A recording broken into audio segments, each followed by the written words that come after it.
Hi there. Welcome to today's training session. Because today what we're going to do is to talk about your meditation life. No. None of what we're discussing today is there to replace any talking therapies you're going through or any help from your doctor. We still regard this as being a healing therapy though, because it does help you in your journey and helps to make everything a little bit smoother and to help you to focus on balancing your mind, thoughts, feelings and emotions. Okay, well, don't worry about that. There's plenty of information out there which will tell you all about meditation and how important meditation really can be for you and for your mind and for the way in which you're living. Okay? It calms the mind, helps you to see things differently, changes your sense of perception, makes life easier, more relaxed, more clear-minded. And when you add things to it, such as sound or sound visualization and colour,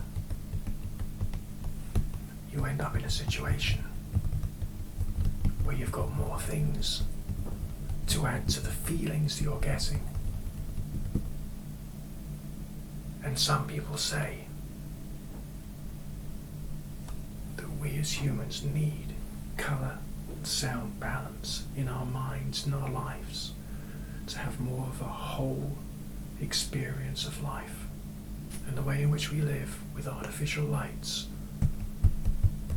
with artificial colours and artificial sounds can have an effect of making us a little unbalanced, a little lacking in terms of clarity. So what we're going to do here is to explore lights and colour in all its different wonderful ways to help you to understand how you're relating to these things and to create for you an environment in your meditational world whereby you can bring about greater levels of calm, peace, balance and self-understanding. Maybe even some colours or some sounds will be out of balance with you and you need to work on them. So, what we're going to do is to use firstly colour, and then we're going to move on to sound. And sound itself will be explained to you in a few different ways. So hold tight, keep on being present in the moment, and let me show you. Don't just tell me, or don't even just think about what this is doing to you. Think about what thoughts, moods and emotions this is generating in your mind's eye with this colour.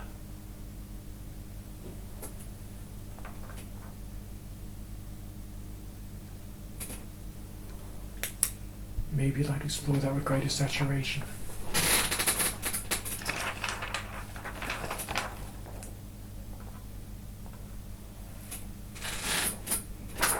What did that do for you? Or how about this hue?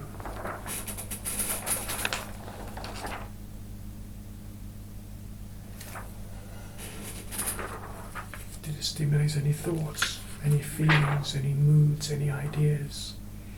And is that dramatically different from what you see here with this hue?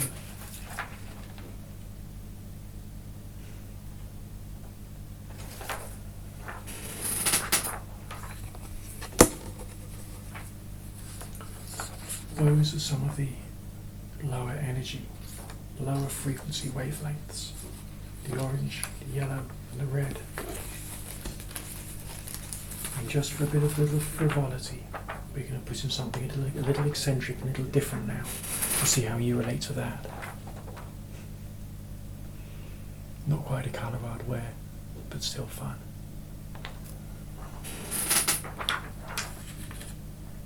Good. Okay, we'll have a look at that through the torchlight.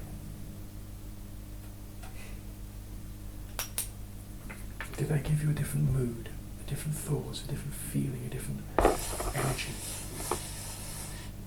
than the other colours we've seen so far? The pink hue, what does that do for you? Does that change you in some way?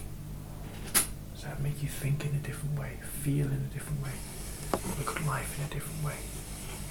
How would you use that colour in a social setting in terms of your fashion? What about the red?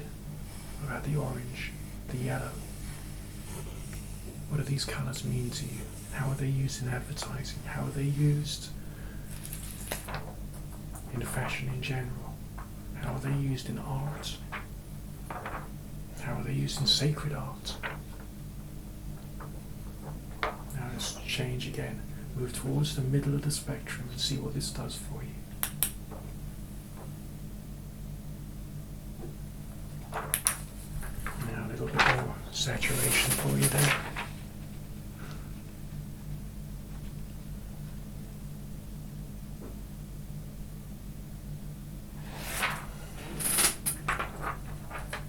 Where do you see green in life, in nature? What kind of feelings does green give you? What about the different shades of green? How do they relate to you? Are there any colours we've done so far that you objectively are repelled by? Maybe these are colours you actually need to get to know better. Or maybe they are things you need to learn to develop a deeper understanding of. Let's carry on, shall we? A little bit more in the way of colour. You're going to like this one, I'm telling you. Well, maybe you won't. Think about it objectively. How does it affect you? What does it do for you? And now with increased saturation, here we go.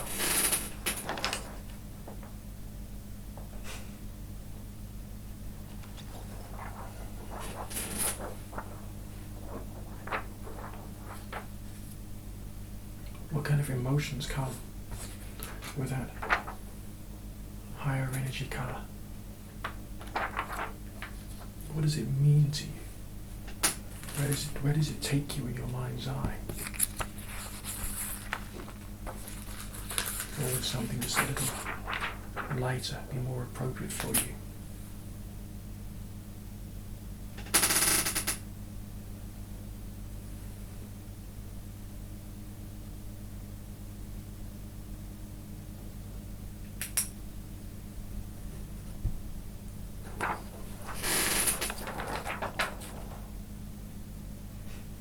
Let's do a few more frequencies.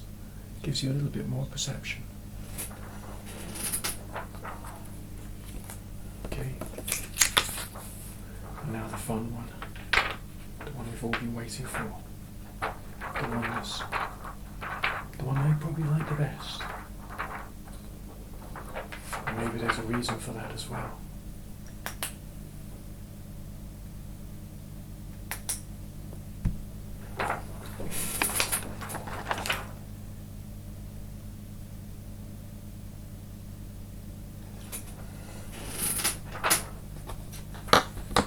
So think about those colours. That's by no means all the colours there are out there, as well as you know.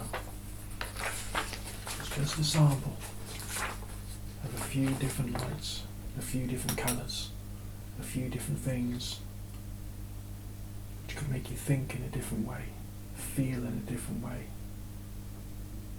Think about how these colours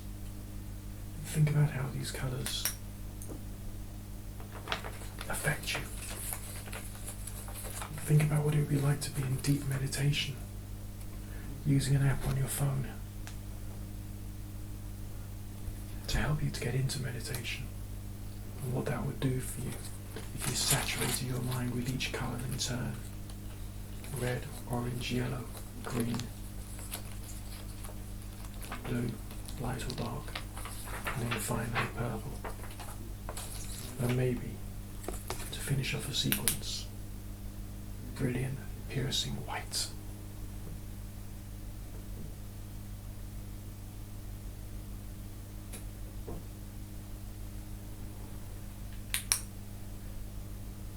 What would that do for your emotions, your moods, your thoughts, your feelings?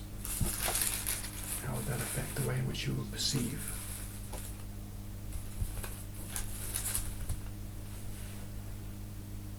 How would you then be able to use other assessments, other ideas to go deeper into your meditation and see what kind of things turn up there? Okay. Now let's try something different. Very different. Sound, in particular musical notes, because each musical note has its own mathematical frequency. Okay? D4 is 293.66 cycles a second, sounding like this.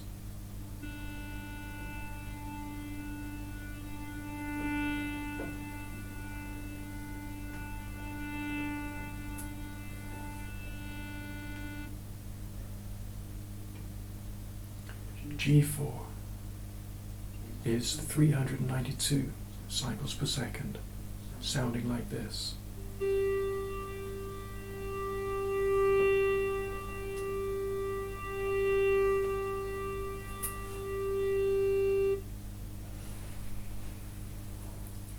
It's a question of working out what sound does for you, what that sound stimulates in you, how it makes you think, how it makes you feel. Does it resonate well with you? Does it not resonate well with you? What about the ideas which are used even in popular culture? The sound of a whole choir singing the letter A. It's often used when there's something divine about to happen, something supernatural, something spiritual. So, what kind of frequency or sound or tone would be used for that, for the purposes of going, let's say, through the chakras and opening up? And at what point would you then visualize or feel the type tone? Let's go through the scale quickly, one at a time, bit by bit, starting off with A3 and then going through them all.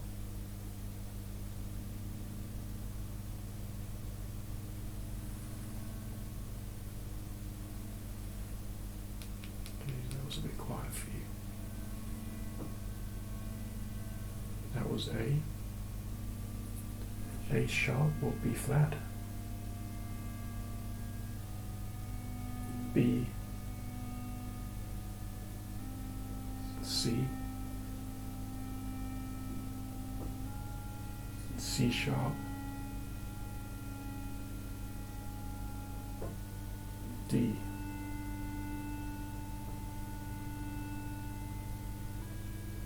E, F,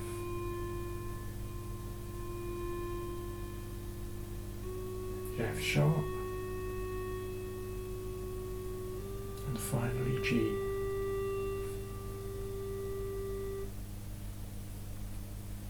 Did any of those tones agree with you more or disagree with you?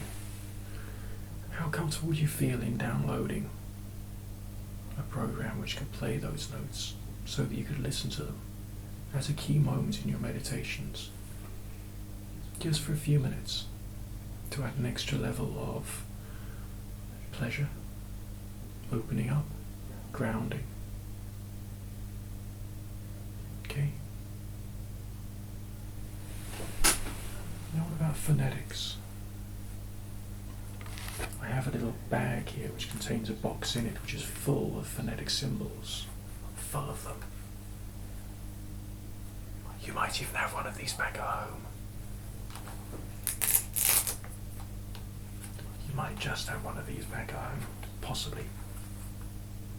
Very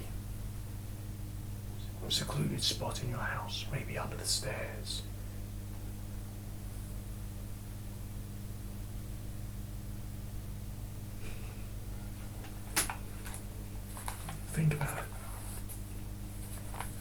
the letters affect you? How does the sound of the letters affect you?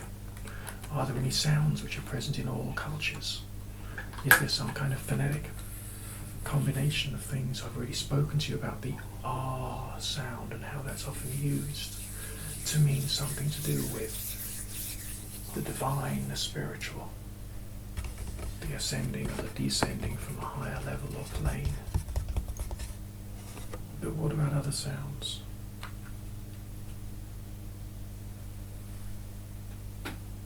How is the letter E used? How is the E sound used?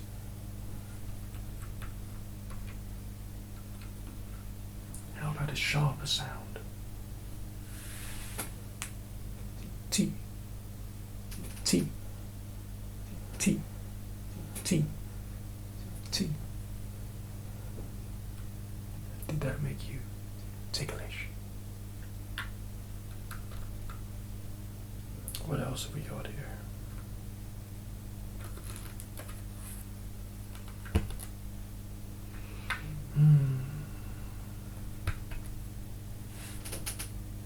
There's also a question of what the letters are used for. Not only in modern language, but in something a bit more ancient. Maybe it's a question of what syllables you're attracted to and what syllables you're repulsed by. There's over 200 combinations of vowels and consonants in the English language. Over 200. Meditating using those sounds can be very useful. What is the B sound used for? What does a mother say to a baby? Bye-byes. The B sound, connected maybe to other ancient symbols, is often used to speak about the mothering energy. But also the F sound. We use it to speak of food, the physical.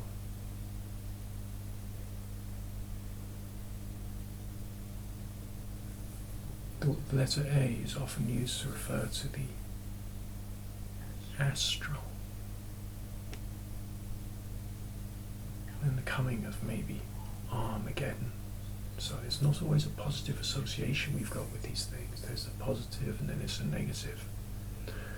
But what do you need to bring into your meditation? What kind of thoughts, feelings, moods, energies, ideas works best for you? Do you think you could use a combination between sound, syllables, chanting, the colour visualization to change the mood, the way in which things feel inside when you're going through the process of using all the various different meditation apps on your phone, and when you're going into mindfulness, resting after a long, long day, listening to binaural beat meditations? Okay.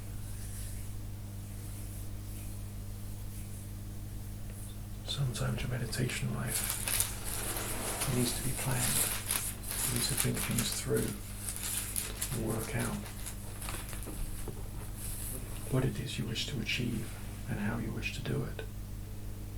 It's not just a question of sitting down and chanting, because you could try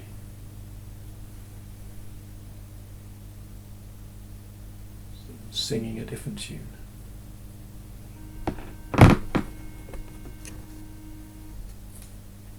Humming your mantra at a different pitch, adding extra syllables to it for key effects. Maybe you want to try and find a way of using the ideomotor effect to help you to ascertain what your body or your mind both needs or is repelled by.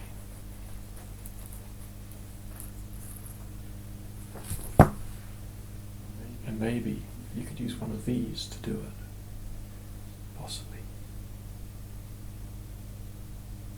Just a weight on a string. But it seems to answer questions. Which vowel sound do I need in my meditations? A, E, I. He thinks I need the letter I much more. O, U. Definitely a strong response with I. And I could also go through all the consonants as well. I don't want to bore you, so I'm not going to do that right now.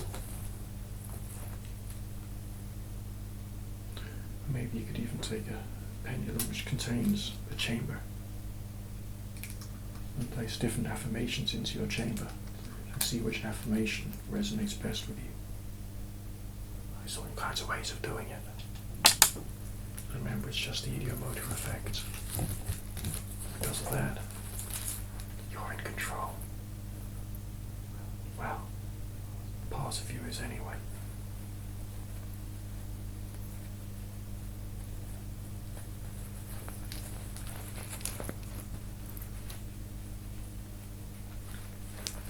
How is your meditation life at the moment? Do you think you could improve it? Do you think you could visualize symbols when doing it? Always thinking about what it is you're trying to achieve, what self-developmental goal you're trying to reach. When you're looking at symbols,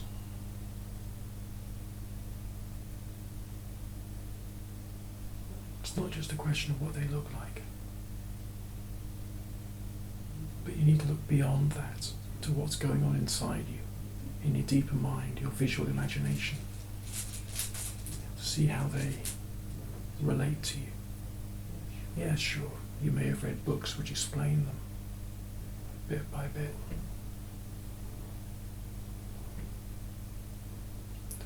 They don't mean necessarily what others say. It doesn't matter what symbols you're using, whichever ones you're comfortable with, whichever ones help you in your journey to try and get balanced. And if you had a set of symbols, which some people say maps out the whole universe in terms of thoughts, feelings, moods, characters, personalities, elements, and if they're the right ones for you, maybe you could use them to balance yourself. Which one is lacking? When you go into your meditation on it, do you find it hard to visualize? Do you find there is some kind of restriction, something holding you back?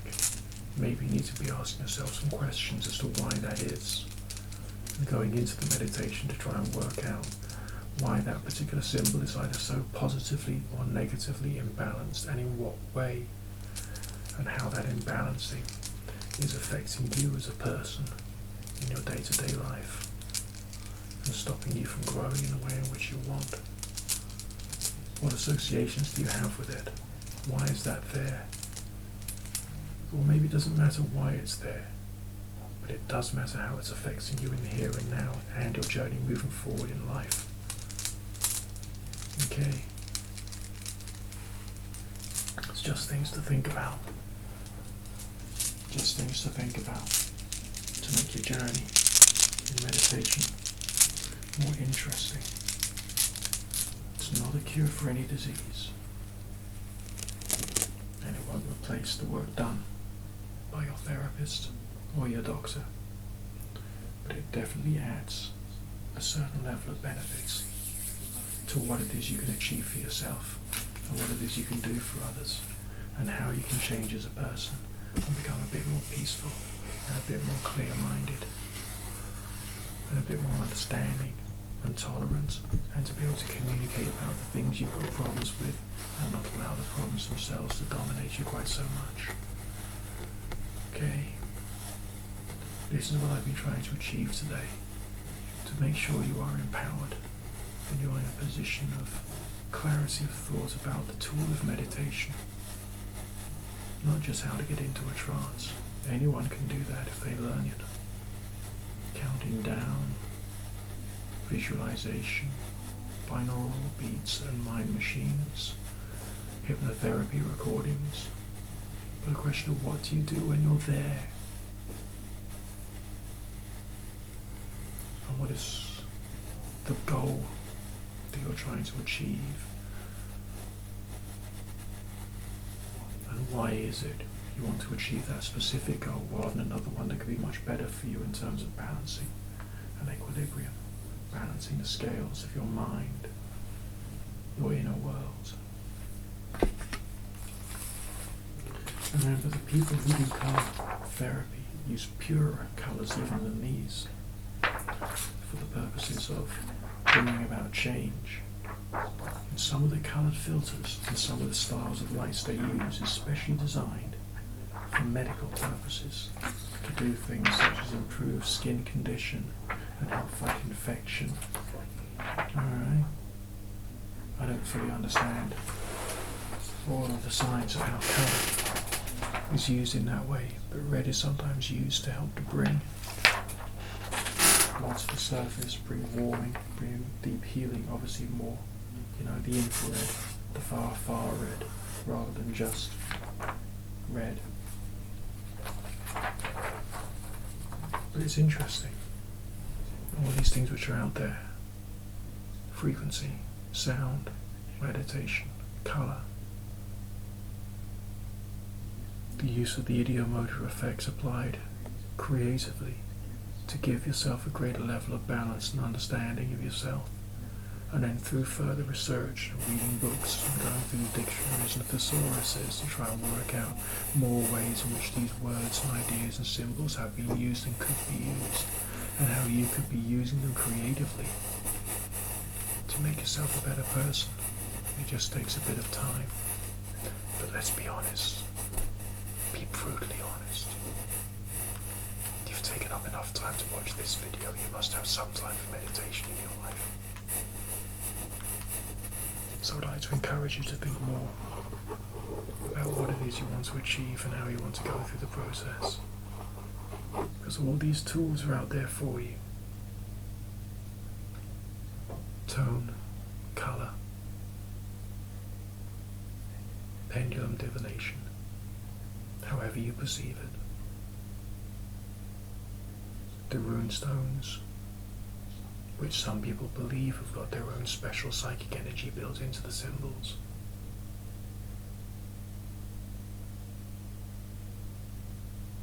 Find a solution, and you will do well.